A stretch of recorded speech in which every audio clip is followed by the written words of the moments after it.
Commander, something you need?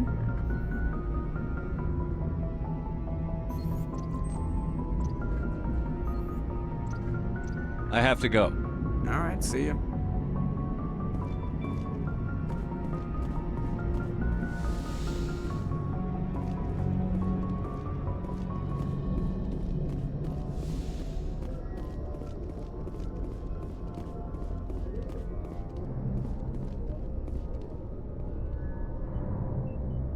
If anyone has to take over for Captain Anderson, I'm glad it's you. I'm not sure about having non-humans on our ship, though.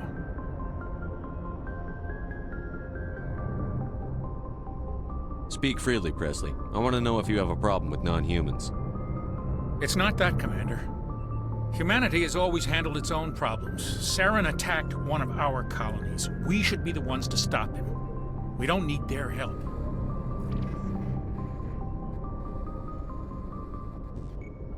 Some people think asking for help is a sign of weakness. That's just being stupid and stubborn. No matter how strong you are, allies can make you stronger. I guess so. Maybe I'm just stuck in the old ways of thinking. But don't worry, Commander. This won't be a problem.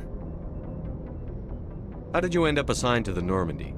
I signed up with the Alliance as a navigator right out of school, following in my grandfather's footsteps, I guess. My first posting was on the Agincourt. We were at Elysium during the Skillian Blitz. A massive fleet of alien raiders hit the colony, trying to wipe it out. They had the numbers, but their ships were no match for an Alliance frigate. It was a slaughter. We couldn't even keep track of how many ships they lost.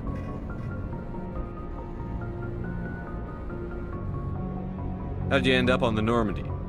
I got my officer's commission after Elysium. Must have made an impression on the right people. Captain asked for me when he was picking his crew. Carry on, Presley. Yes, sir.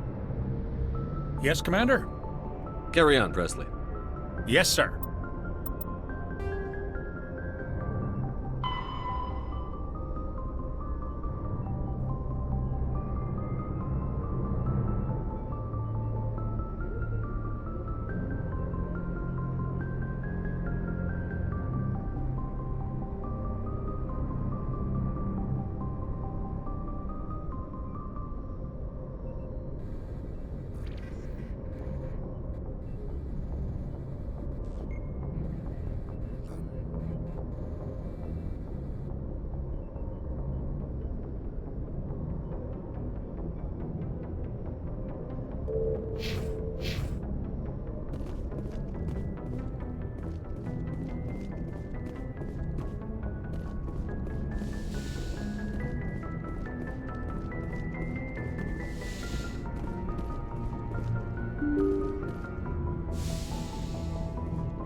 Anything you need, Commander?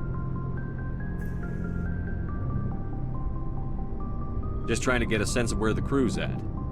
Thoughts? I've wasted enough of your time for now, Commander. We'll have time for personal debriefings later.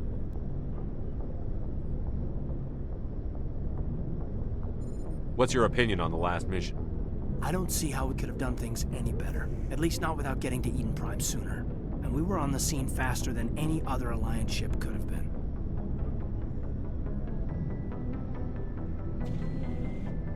We'll talk another time, Lieutenant. Commander?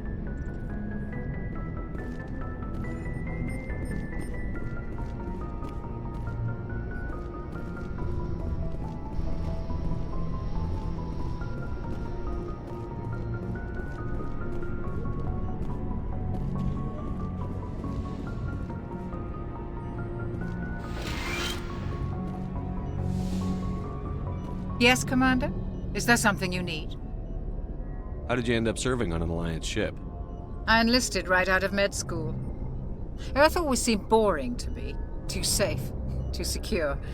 I figured the colonies were teeming with exotic adventure. I wanted to travel the stars, tending the wounds of tough soldiers with piercing eyes and sensitive souls. Turns out military life isn't quite as romantic as I'd imagined. But humanity needs the Alliance if we want to keep expanding through the Traverse, and the Alliance always needs good doctors. So I stayed on to do my part. Ever think you made the wrong choice?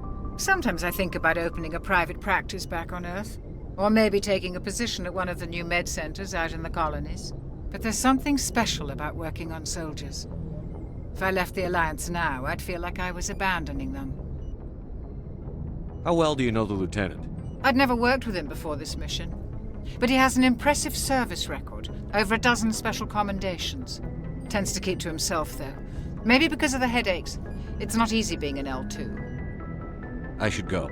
Goodbye, Commander.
Nice ship you've got, Shepard.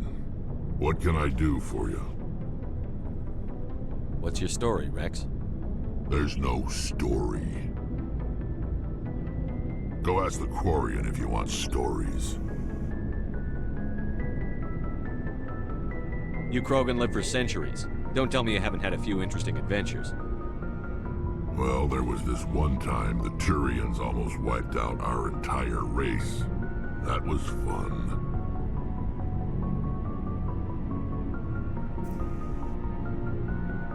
They tried the same with us, but we fought them off. It's not the same. It seems pretty much the same to me.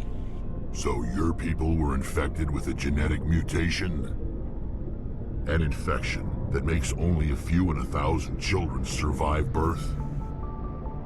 And I suppose it's destroying your entire species?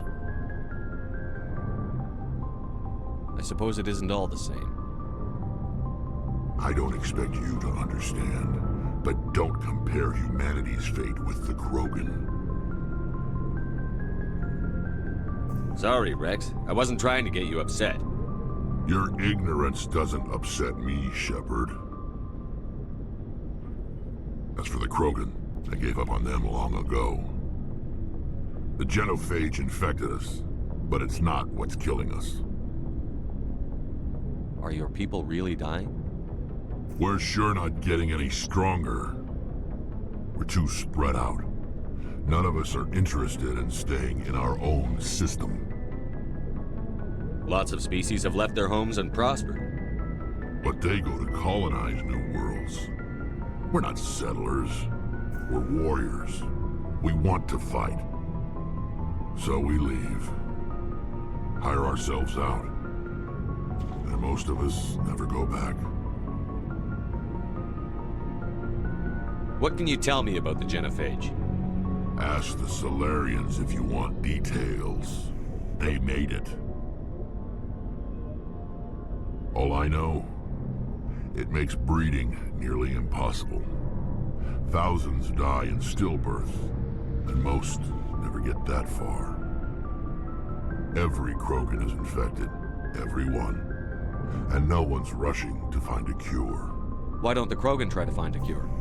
When was the last time you saw a Krogan scientist? Ask a Krogan. Would he rather find a cure for the genophage or fight for credits? He'll choose fighting every time. It's just who we are, Shepard. I can't change that. Nobody can. So long, Rex. Shepard.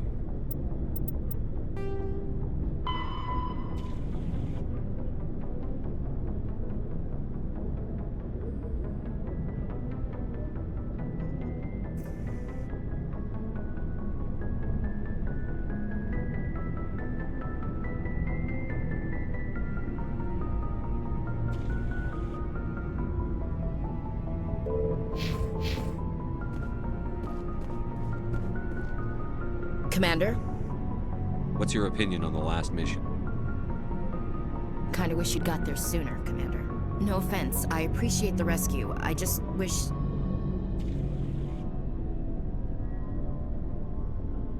You wish we'd been able to save the rest of your unit? Yes, sir.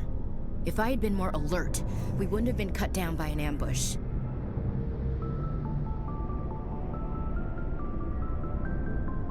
The Geth are perfect ambushers. They don't move, they don't make noise, they don't even breathe. Sir, they have flashlight heads. I'll make sure it doesn't happen again. Do you have a few minutes to talk one-on-one? I'm sorry, Commander. I need to get my duty squared away. I wouldn't mind talking more later, though. Dismissed, Chief. Sir.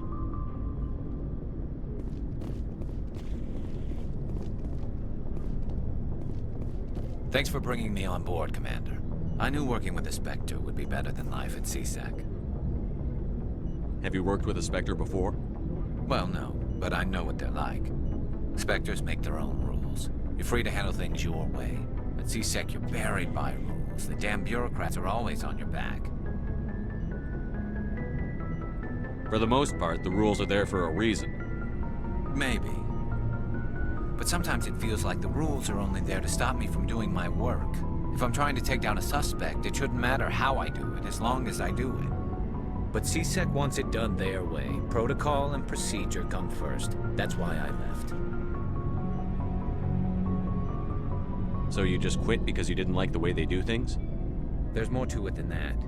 It didn't start out bad, but as I rose in ranks, I got saddled with more and more red tape. CSEC's handling of Saren was typical.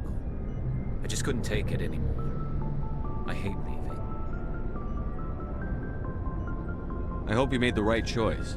I'd hate for you to regret it later. Well, that's sort of why I teamed up with you. It's a chance for me to get off the Citadel, see how things are done outside CSEC. Either way, I plan to make the most of this. And without CSEC headquarters looking over my shoulder, well, maybe I can get the job done my way for a change.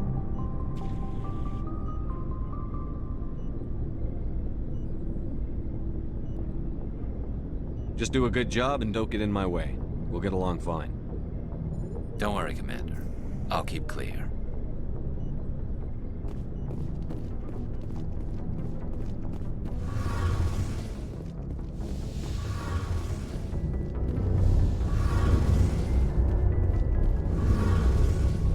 Hey, Commander, you know that Quarian, Tali?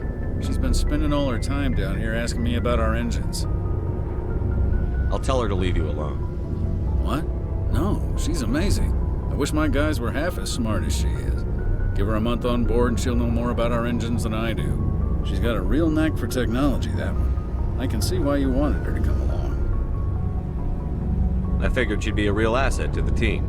You got an eye for talent, Commander, but I'm guessing that's not why you came down here. Where else have you served, Adams? If you name a class of Alliance ship, I've probably served on it. Everything from dreadnoughts and carriers right down to frigates like the Normandy. My last assignment was on the Tokyo, only a cruiser, but she was a good ship. Couldn't hold a candle to the Normandy, though. I want to know more about the Normandy. She's the best ship I've ever served on, probably the fastest vessel ever designed. And she's the only one using the new Tantalus drive core. What's so special about the Tantalus drive core? Proportionally, It's about twice the size of any other vessel. Not only are we faster, we can run at FTL speeds longer before we have to discharge the core. Fill me in on the IES stealth systems. How does it work exactly? You can't hide a ship out in space. They emit too much heat and radiation, too easy for sensors to pick them up, unless you find a way to capture those emissions. So our stealth systems trap the energy we give off in storage sinks built into the ship itself. No emissions to give away our location. Eventually the sinks have to be vented. More than a few hours silent running and they overheat. Cook us inside our own hull. There's no way for anyone to detect us? A visual scan can still pick us up. Anyone looking out a window can see us plain as day. But you have to be pretty close to get an actual visual out in space. Most vessels rely on scanners. As long as the stealth systems are engaged, they can't see us. Not unless we accelerate to FTL speeds. Why doesn't it work with faster-than-light travel? Cranking up to FTL blue shifts our emissions, pushes them into frequencies too high to capture in the sinks. As soon as we make the jump, it's like setting off a flare. Sensors can pick up our location whenever we enter or exit FTL flight, but for short-range missions, our stealth systems are amazing, and we've got the only one. Carry on, Adams. Aye, aye, Commander.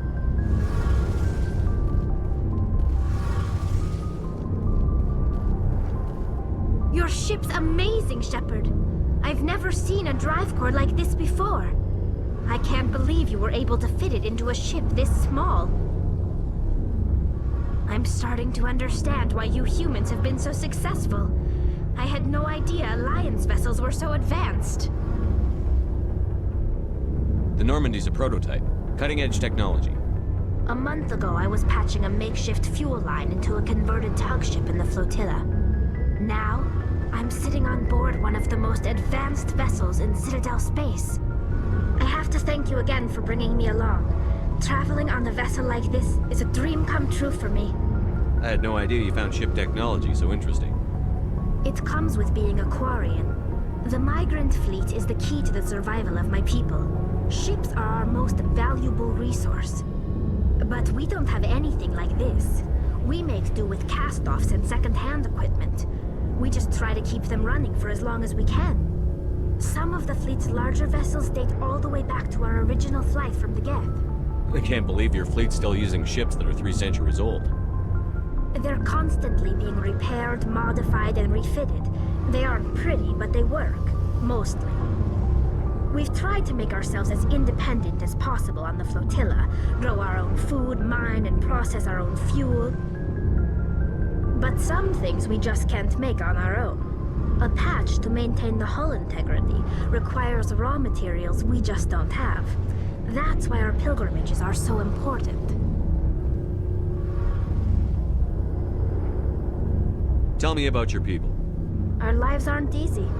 Resources are scarce, and we are constantly on the move. Everything we do must in some way contribute to the continuation of the migrant fleet. There are 17 million Quarians in the flotilla, and each of us relies on the others for survival. The bonds among my people are strong. Unfortunately, we have had to surrender many of the freedoms and civil liberties other species take for granted. What kind of freedoms? Well, it's illegal for parents to have more than one child. If our population grows too much, it would strain our resources to their breaking point. Of course, we also can't allow our numbers to become too few. If our population is in decline, the rule against single births is temporarily repealed. In extreme cases of population decline, incentives are even offered to encourage multiple births, though the Conclave hasn't had to take such measures in nearly a century. That's your government. The Conclave is our civilian branch of government. Each ship can elect a representative to serve on the Conclave and make decisions that affect the fleet as a whole. On matters that affect an individual ship, however, the captain has the final say. It's a tradition that dates back to the early days, when the fleet was governed by martial law. Fortunately, most captains nowadays are smart enough to have an elected council from their crew to give them advice and guidance. So the ultimate power rests with elected officials. In practice, The Conclave and the respective council for each ship tend to set the rules that govern our daily lives. But in theory, we are still under military jurisdiction. The 5 top-ranking military officials in the fleet serve on the Admiralty Board.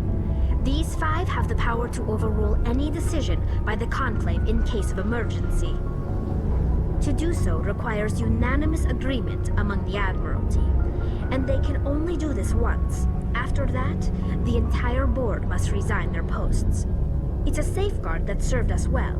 In nearly 3 centuries, the Admiralty Board has only overruled the Conclave 4 times. I want to know more about the Geth. I doubt I can tell you anything you don't already know. It's been almost 3 centuries since they drove my people into exile.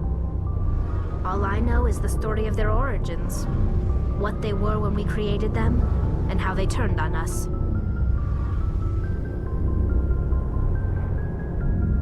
Interesting.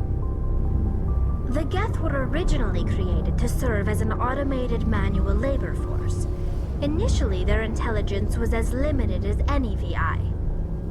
Over time, we made small modifications to their programming to allow them to perform more varied and complex tasks, bringing them closer and closer to true AI status. How come the Council didn't step in and stop you? This wasn't true AI research. We may have been skirting the bounds of the law, but we never did anything that was actually illegal. The changes were so insignificant, so gradual, that we were able to control them. Or so we thought. But one thing we underestimated was the power of the neural network. A million Geth thinking simultaneously created an inherently unstable matrix. So, the Geth share brain power?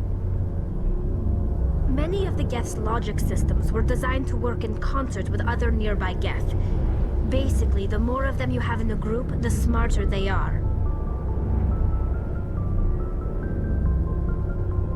So there's some sort of group consciousness? No, nothing like that. They cannot share sensory data or information. Their programming cannot handle that much simultaneous input. Each Geth maintains an individual awareness and identity. The neural network only operates on a process-based level. It's basically the synthetic equivalent of a subconscious. But when they're in close proximity, they can coordinate low-level functional processes, freeing up more capacity for original or independent thought. That doesn't make any sense. I'm probably oversimplifying. The Geth are incredibly advanced and complex creations. All you need to know is that they get smarter when they gather in large numbers. As we built more and more Geth, their effective intelligence became more sophisticated, more abstract. One day, a Geth began to ask its Quarian overseer questions about the nature of its existence. Am I alive? Why am I here? What is my purpose? As you can imagine, this caused a near panic among my people. I don't see what's so bad about those questions. The Geth were created to engage in mundane, repetitive, or dangerous manual labor. That's fine for machines, but it won't satisfy a sentient being for long. The Geth were showing signs of rudimentary self-awareness and independent thought. If the Geth were intelligent, then we were essentially using them as slaves. It was inevitable the newly sentient Geth would rebel against their situation. We knew they would rise up against us, so we acted first. A general order went out across all Quarian-controlled systems to permanently deactivate all Geth. The Geth responded to this order violently. You can't blame them for fighting for their survival. We had no other choice. The Geth were already on the verge of revolution. By acting quickly, we had a chance to end the war before it began. The hope was that most of the Geth would still be little more than machines, incapable of organized resistance. But they had progressed much further than anyone anticipated. The war was long and bloody. Millions upon millions of Quarians died at their hands. In the end, we were forced to flee our own homeworld. We feared the Geth would pursue us, but they never came beyond the Veil. Now we drift through space, exiles searching for a way to reclaim what was once ours. I want to know more about the pilgrimage. When my people reach maturity, we leave our birth ships and seek acceptance with a new crew. It's necessary to maintain genetic diversity among the fleet. But no ship wants to accept someone who will be a burden on them. So, to prove our worth, we embark on a pilgrimage. We set out alone, leaving the flotilla and our families behind us. We only return once we have found something of value we can bring back to the fleet. This is presented as a gift to the captain of the respective ship we wish to join. If the gift is accepted, we are welcomed into the crew. Can a captain choose to reject the gift? That doesn't happen often. Most captains are eager to increase the size of their crew. It increases their own standing in our society. Even when the gift is not particularly valuable, the captain usually accepts it out of a sense of tradition. However, there is a stigma to presenting a substandard gift. It's not the best way to make a good impression on a new community. Most pilgrims don't return until they find something worthwhile.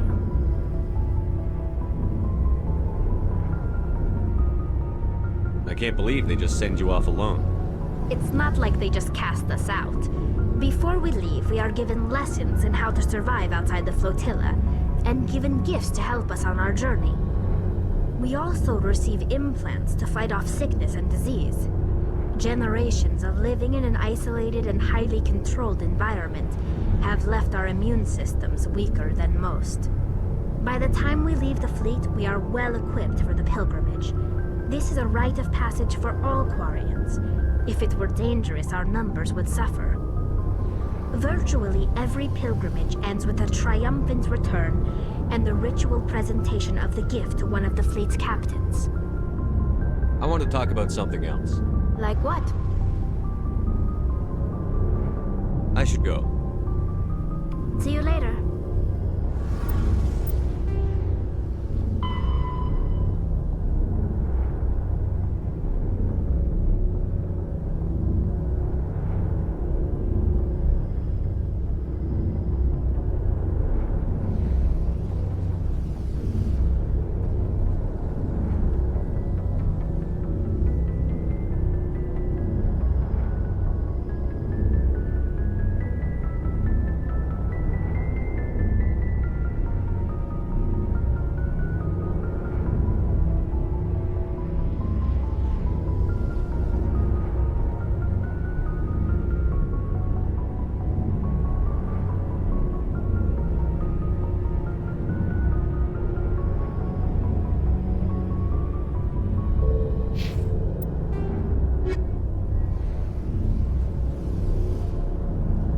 The Normandy is a prototype starship developed by the Human Systems Alliance with the assistance of the Citadel. Larger warships are generally classified in one of 4 weights. Frigates are small, fast ships used for scouting. Faster-than-light drives use Element Zero cores to reduce the mass of the ship, allowing higher rates of acceleration. This effect...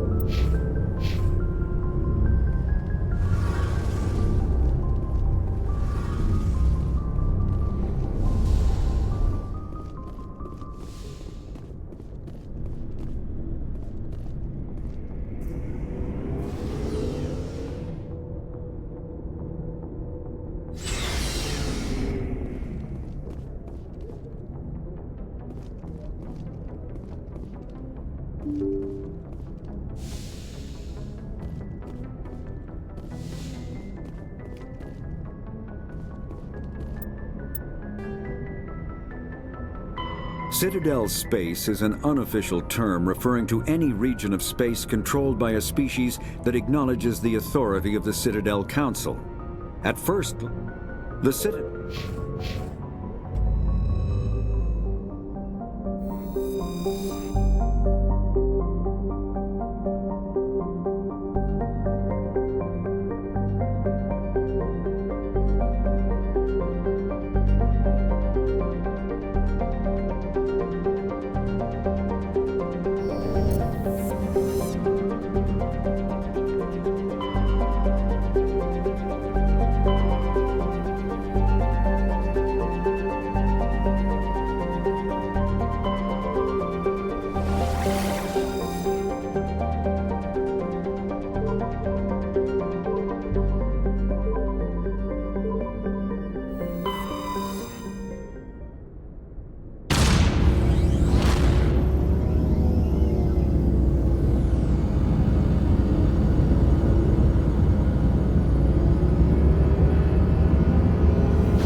urgent message from Alliance Command coming in.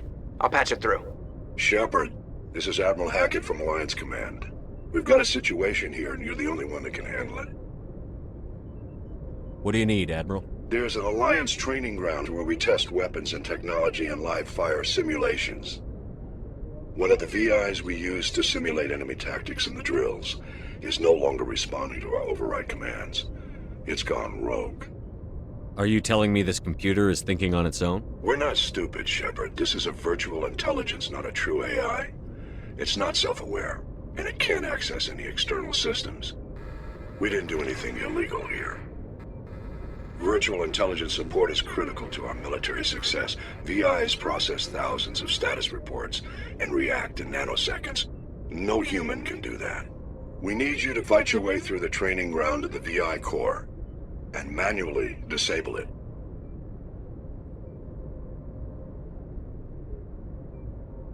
Can't you disable it remotely? Our failsafes aren't responding. The VI operates on a closed network. It can affect any external systems, but we don't have any direct access to its processes. We could bomb it from orbit, but the damage to the facility would be catastrophic. We'd prefer to have someone shut down the core. Someone like you. I know Spectres answer the Council, but you're still human. You're still part of the Alliance military, and right now we need you. The VI controls all the facility's weapons, drones, and automated defenses. You're the only one that can pull this off, Shepard. Good luck.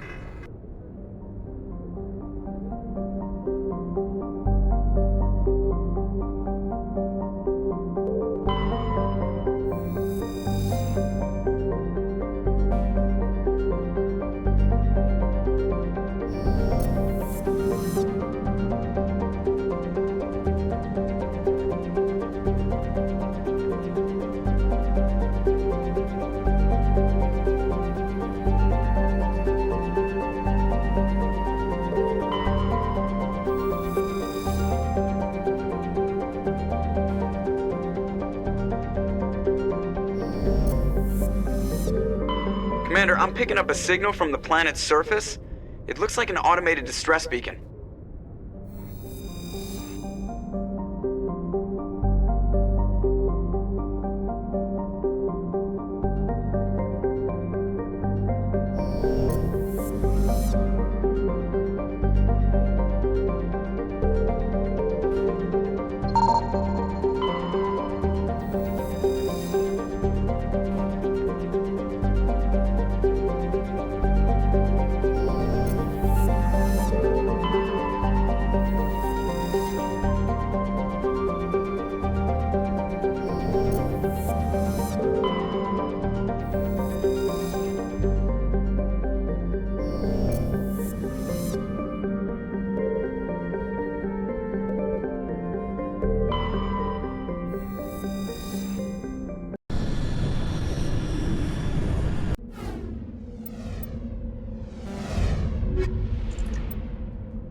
out.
Alliance soldiers.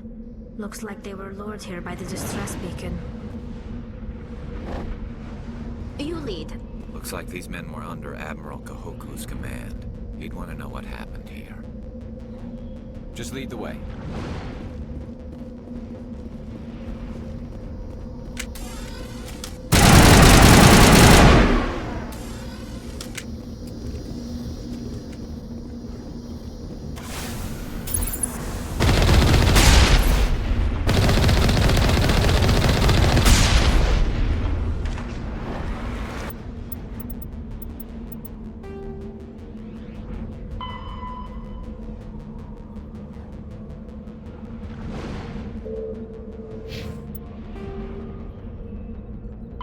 Thresher moths are subterranean carnivores that spend their entire lives eating or searching for something to eat.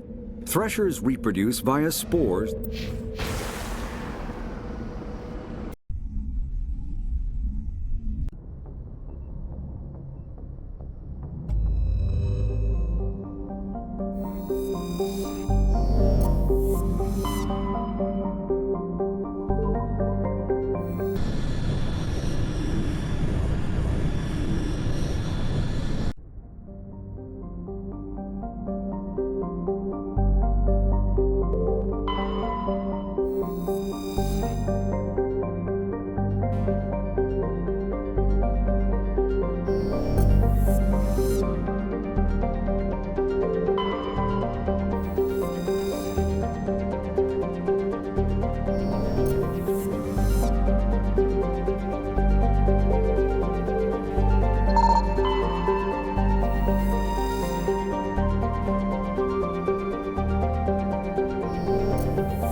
Fire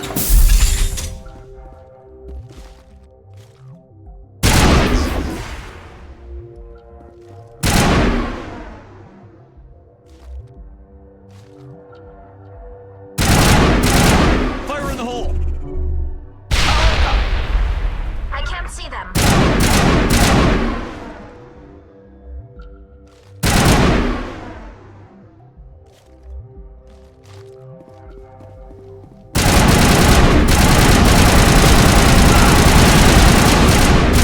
Line of sight.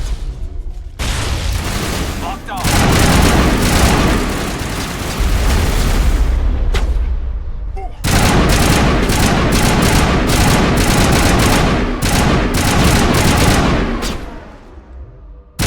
My line of sight.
You must die!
Redeploying.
Commander, I'm picking up some strange readings. Really strange, like off the damn charts. It looks like it's coming from an underground complex a few clicks away from the drop zone.